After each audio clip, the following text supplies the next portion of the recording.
अरविंद केजरीवाल की बेल पर लगा हुआ स्टे जारी रहेगा। हाईकोर्ट में जो नॉर्मल बेंच होती है वो इस पूरे मामले की अब सुनवाई के लिए वेकेशन बेंच थी, तो अब जो सामान्य बेंच होगी वो उसकी सुनवाई आगे जारी करती रहेगी। यानी हाईकोर्ट में अरविंद केजरीवाल की बेल का मामला भी चलता रहेगा। तब तक निचली अदालत ने जो उनको बेल दे दी थी उस पर हाईकोर्ट की लगाई गई रोक वो जारी रहेगी। मतलब अरविंद केजरीवाल अभी जेल में रहेंगे। अतुल, बिल्कुल सौरभ, देखिए अभी जिस तरीके से रोक लगाई गई थी हाईकोर्ट ने उसको बहाल रखा गया है। जिस तरीके से मामला रूटीन में सुनवाई चल रही थी वही चलेगी। तो एक बड़ा झटका है ये मुख्यमंत्री अरविंद केजरीवाल के लिए। जिस तरीके से उम्मीदें आम आदमी पार्टी ये मानकर चल रही थी कि आज अरविंद केजरीवाल को हाईकोर्ट से एक बड़ा रिलीफ मिल सकता है, लेकिन अरविंद केजरीवाल के लिए बड़ा झटका है। अभी उन्हें तिहाड़ जेल में ही रहना होगा। हाईकोर्ट ने साफ कहा है कि अभी जो स्टे निचली अदालत के ऑर्डर पर लगाया था वो जारी रहेगा और रेगुलर कोर्ट में जो सुनवाई चल रही है वो आगे जारी रहेगी। तो शुरू से जिस तरीके से ऑब्जर्वेशन जब हाईकोर्ट बैठी उसके बाद से जिस तरीके से ऑब्जर्वेशन लगातार हाईकोर्ट दे रही थी तो वही हुआ। जिस तरीके से 45 पीएमएलए यानी कि 45 पीएमएलए निचली अदालत में नहीं सुना, सुप्रीम कोर्ट में भी कल इस बात को लेकर डिस्कस हुआ था। और उसके बाद अब जो डिटेल ऑर्डर होगा कि हाईकोर्ट ने किस तरीके का ऑर्डर जो है वो लिखा है वो देखने वाली बात होगी, किस आधार पर जो निचली अदालत है। क्योंकि ईडी लगातार इस बात को कह रही थी कि ये जो ऑर्डर निचली अदालत ने दिया है वो पूरे तरीके से गलत है। जो कल जवाब भी लिखित में ईडी ने हाईकोर्ट के अंदर दिया था जिसके अंदर कहा था कि निचली अदालत ने उसकी दलीलों को नहीं सुना और 45 एक लाइन में अतुल भाटिया, एक लाइन में हाईकोर्ट ने जो कह दिया ट्रायल कोर्ट के ऑर्डर के बारे में, documents and arguments were not appreciated properly. दस्तावेजों का और जिरह का पूरी तरीके से हाईकोर्ट ने संज्ञान नहीं लिया। ये बात कही जा सकती है। इसीलिए इस ऑर्डर पर, बेल ऑर्डर पर लगी हुई रोक वो जारी रहेगी। अभी हमारे बीच में यही चर्चा चल रही थी, क्या अब अरविंद केजरीवाल सुप्रीम कोर्ट जा सकते हैं? देखिए, जा सकते हैं। वो गए हुए सुप्रीम कोर्ट गए हुए, ऑलरेडी गए हुए। सुप्रीम कोर्ट ने कहा है जा सकते हैं, लेकिन अब एक मजेदार बात है। अब एक चीज है, सुप्रीम कोर्ट तो यही कहती है ना कि जो हाईकोर्ट ने जो फैसला लिया है उसके खिलाफ हम हैं। अभी तो हाईकोर्ट बेल पर फैसला ही नहीं कर रही है, ये तो रेफर कर दिया। नहीं, यही आर्गुमेंट लेकर के तो पहले सुप्रीम कोर्ट गए थे कि स्टे क्यों लगा दिया है ऑर्डर पर। आप सुनवाई करते रहिए, स्टे मत लगाइए। अभी भी स्टे ही लगा हुआ है। अब सुनवाई चल रही है बेल के ऊपर, लेकिन स्टे लगा हुआ है। अब वो जा सकते हैं सुप्रीम कोर्ट कहने के लिए कि इंपंज्ड ऑर्डर जो है उसे स्टे किया गया है। मतलब यानी वो जो ऑर्डर दिया गया था उसे स्टे कर दिया हाईकोर्ट ने। तो अब हाईकोर्ट के स्टे के ऊपर सुप्रीम कोर्ट जाएगा? नहीं, उसमें एक आर्गुमेंट है, हाईकोर्ट का आर्गुमेंट है कि कायदे से जो वॉल्यूमिनस डॉक्यूमेंट है उसको निचली अदालत ने पढ़ा नहीं है, और नहीं पढ़ा है तो उसको पढ़ना चाहिए। इसलिए जो फैसला है वो कम से कम हम इसको नहीं अप्रूव कर रहे हैं। हाईकोर्ट ने अप्रूव कर दिया फैसला एक तरह से। हाँ, एक दिन जो उसको खारिज कर दिया, बेल जो है उसको डिनाई कर दिया, उसने उस पे रोक लगा दी बेल पे। आप जब स्टे करते हैं तो रोक लगा। नहीं, इसमें सर पेच ये है कि हाईकोर्ट ने अभी भी पूरा फैसला नहीं दिया है ना। हाँ। बेल के ऊपर फैसला नहीं आया है, अभी सुनवाई चलती रहेगी हाईकोर्ट के अंदर। हाईकोर्ट ने कहा, हाईकोर्ट का जो वेकेशन बेंच है वो यदि आज फैसला दे देता कि गलत है, बेल गलत है, तब फिर सुप्रीम कोर्ट चला जाता। लेकिन अभी तो सुप्रीम कोर्ट के पास तब जाएगा जब जो रेगुलर बेंच है उस पर ये निर्णय दे दे, तब उसके खिलाफ अपील जाए। स्टे के बारे में अगर किसी भी चीज पे स्टे दिया जाता है उसके ऊपर वो अपर अदालत में जा ही सकते हैं कि उस अदालत ने स्टे दिया, इसे वेकेट करिए। भाई, सुप्रीम कोर्ट ने केवल उस वक्त अरविंद केजरीवाल के वकील को यह कहा था हाईकोर्ट को फैसला कर लेने दीजिए, उसके बाद हम इस पर नहीं पढ़ेंगे। तो उन्होंने किसी भी स्टे पर, किसी भी चीज के स्टे पर आप हायर बेंच में तो जाइए, हायर कोर्ट में तो जा ही सकते हैं। हर्षवर्धन जी, देखिए हायर कोर्ट में जा सकते हैं, लेकिन यहाँ 2-3 चीजें लोगों को ध्यान में आनी चाहिए। पहली बात तो ये कि ऐसी कौन सी इमरजेंसी थी कि वेकेशन बेंच में लोअर कोर्ट से लेकर सुप्रीम कोर्ट तक अरविंद केजरीवाल गए। क्योंकि जब आप इस तरह की चीजों में जाते हैं, और जमानत के लिए भी आमतौर पर किसी को भी, क्योंकि देश के लोग ये जानना चाहते हैं, उनको भी तो समझ में नहीं आता ना, vacation bench rarest of the rare cases के लिए होती है या किसी ऐसे केस के लिए जिसमें उसी दौरान नहीं हो जाने से फैसला, उसको अन्याय हो रहा हो, उसके साथ इनजस्टिस हो रहा हो, क्या ऐसा कोई क्राइटेरिया है? और इसमें सबसे बड़ी जो बात है, जो वेकेशन बेंच लोअर कोर्ट में जो न्याय बिंदु जज रही, उन्होंने जो निर्णय सुनाया, क्या वो जल्दबाजी में लिया गया निर्णय था? क्या हाईकोर्ट कह रहा है? जिसको हाईकोर्ट के अगर अब आदेश आ जाने के बाद, अभी तक हम लोग ये नहीं कह सकते थे, अब ये कह सकते हैं कि हाईकोर्ट ये कह रहा है कि आपने पूरी बात नहीं सुनी।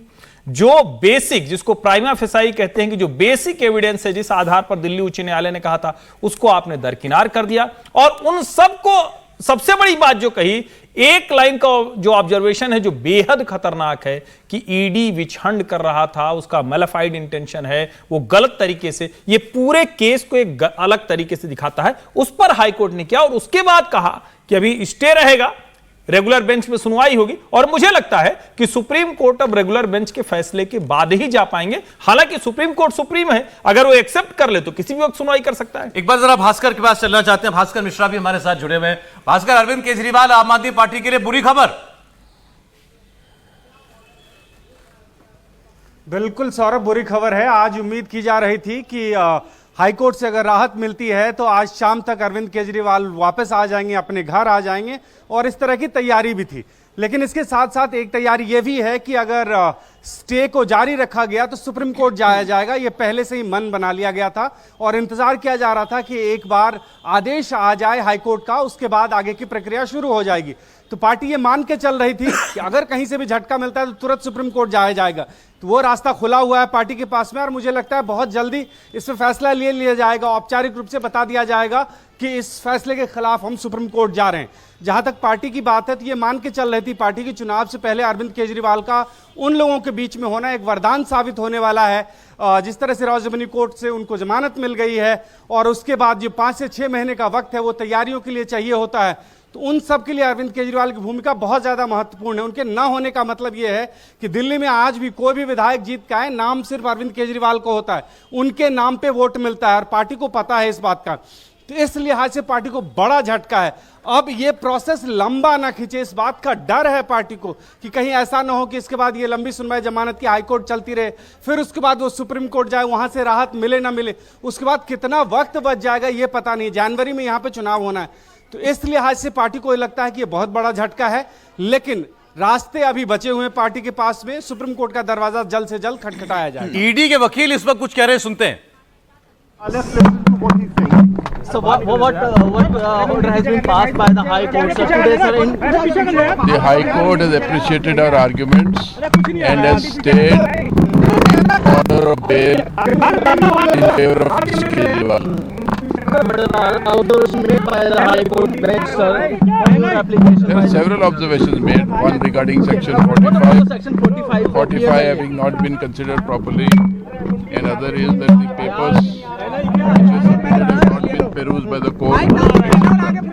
That's it. That's it. Please. क्या कर रहे हो आप? Okay, हो गया, हटो। तो अरविंद केजरीवाल के लिए बुरी खबर है। अब हाईकोर्ट ने कहा है कि जो रेगुलर बेंच बैठेगी वो सुनवाई जारी रखेगी। अब रेगुलर बेंच कब बैठेगी, कब सुनवाई, कितने दिन सुनवाई चलेगी, ये तो कुछ नहीं, कोई नहीं जानता।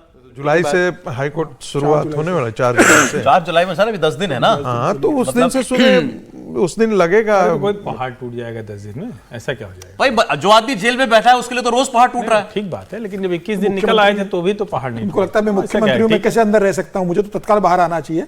लेकिन अब कहता है कि आम आदमी पार्टी अब कल सुप्रीम कोर्ट में जाएगी, लेकिन सुप्रीम कोर्ट से राहत मिलने की संभावना अब बहुत ज्यादा कम है। मुझे नहीं लगता कि सुप्रीम कोर्ट से कोई अरविंद केजरीवाल को राहत मिल जाएगी। अब इतना है कि पहले लोअर हाई कोर्ट में डिसाइड होगा, रेगुलर बेंच सुनेगी, उसमें क्या निर्णय होता है, उसके बाद सुप्रीम कोर्ट का रास्ता खुला रहेगा। फिलहाल मुझे लगता है कि अब जुलाई तक अरविंद केजरीवाल 4 से 5 जुलाई तक अरविंद केजरीवाल को जेल में रहना पड़ेगा। हाईकोर्ट ने इतना तो कही दिया कि लोअर कोर्ट ने ईडी के आर्गुमेंट्स और दस्तावेजों का संज्ञान नहीं लिया है, उनको पूरा मौका नहीं मिला है, इसलिए यहां पर सुनवाई चल रही है। हाईकोर्ट ने एक ढंग से अपने आप को भी डिफेंड किया कि हमने जो ये किया कि हमने स्टे क्यों लगाया, क्योंकि हम भी उसको तो हमको भी पढ़ने के लिए चाहिए। यदि वॉल्यूमिनस डॉक्यूमेंट है तो उसको पढ़ने के लिए तो हमें भी चाहिए, उस पर बहस होती, तब जाकर के हम अपना डिसाइड करते कि हम बेल दें या ना दें। तो मुझे लगता है कि जो सुप्रीम कोर्ट का कल का ऑब्जर्वेशन था, उस ऑब्जर्वेशन को ध्यान में रखते हुए हाई कोर्ट ने अपने आप को बचाया भी है एक तरीके से। एक तरह से देखिए, हाई कोर्ट का तो बिल्कुल साफ है। हाई कोर्ट ने ये कहा कि जो लोअर कोर्ट का फैसला है वो गलत है, बिल्कुल वो बिल्कुल साफ है। इसमें कोई लाग लगे पेट नहीं है कि उन्होंने ये कह दी। जितनी बातें हाई कोर्ट ने कही हैं, चाहे वो ये कहा है कि ईडी की जो बात है उसे नहीं सुनी गई, जो एविडेंस था उसे नहीं देखा गया, जो भी बातें उन्होंने कही हैं, ये साफ साफ दिखाती है कि हाई कोर्ट, लेकिन बेल देने की मेरिट डिमेरिट पर नहीं गए अभी, उन आर्गुमेंट्स में नहीं गए अभी। वो तो जब रेगुलर बेंच होगी तो उसमें ये होगा कि जो बेल नीचे दी गई है, लोअर कोर्ट ने जो बेल दी है वो सही है या गलत है, ये तो तब होगा था जब इसकी रेगुलर बेंच बैठेगी। और इस दौरान जो उन्होंने स्टे लगाया हुआ है बेल के ऑर्डर पर लोअर कोर्ट के, उसको बेल के वो स्टे जो है वो वेकेट करने के लिए जरूर आम आदमी पार्टी जो है या अरविंद केजरीवाल जो है वो सुप्रीम कोर्ट जा सकता है। ठीक, एक बार फिर अतुल भाटिया के पास जाएंगे। अतुल, सुप्रीम कोर्ट जाने का तो रास्ता खुला है ना अभी केजरीवाल के पास? बिल्कुल बिल्कुल सौरभ, देखिए सुप्रीम कोर्ट में कल भी सुनवाई है इस मैटर के अंदर, क्योंकि कल सुप्रीम कोर्ट में जब सुनवाई हुई थी तो सुप्रीम कोर्ट ने साफ कहा था कि हाई कोर्ट का ऑर्डर आने दीजिए और उसके बाद हम बुधवार को इस पूरे मामले की सुनवाई इसमें आगे करेंगे। तो कल भी जो अरविंद केजरीवाल के वकील है वो सुप्रीम कोर्ट में पहुंचेंगे, लेकिन क्योंकि अब जो हाई कोर्ट है वो स्टे लगा चुका है, जो स्टे है उसको जारी रखा है, तो अब ये देखने वाली बात होगी कि कल सुप्रीम कोर्ट में किस तरीके की दलीलें जो है वो अरविंद केजरीवाल के वकील रखते हैं। लेकिन यहां पर सबसे इंपॉर्टेंट सौरभ दो चीजें निचली अदालत के ऑर्डर के अंदर दो चीजें इंपॉर्टेंट थी जिसको लेकर ईडी ने दिल्ली हाई कोर्ट में अपना पक्ष रखा। पहला 45 पीएमएलए, जिसमें सुप्रीम कोर्ट ने भी पूछा था कि क्या इस 45 एमएलए को निचली अदालत ने सुना था, जिसमें तुषार मेहता ने कहा नहीं सुना। और 45 पीएमएलए जो है वो एक मिनी ट्रायल है, क्योंकि अगर 45 पीएमएलए में किसी आरोपी को जमानत मिल जाती है तो आप मानिए वो केस ही लगभग खत्म हो जाता है। तो इसलिए 45 पीएमएलए को सुनना बहुत जरूरी था। दूसरी बात, जो लिखित में निचली अदालत ने यह बात बोली थी कि जो ऑर्डर्स की जो ईडी ने जो डॉक्यूमेंट जमा कराए हैं वो काफी भारी भरकम है और ये ऑर्डर के अंदर लिखा हुआ है, इनको पढ़ा जाना काफी मुश्किल है। तो ये दोनों जो चीजें हैं, निचली अदालत का जो फैसला था वो इन्हीं दोनों चीजों के ऊपर हाई कोर्ट ने इस फैसले को बदला है। अब केजरीवाल साहब को सुप्रीम कोर्ट से कल कोई राहत की उम्मीद होगी और वो मिलती है तो मिले, नहीं तो फिलहाल तो उनको बड़ा लंबा इंतजार करना पड़ेगा। बहुत शुक्रिया अतुल। भास्कर, आप सभी का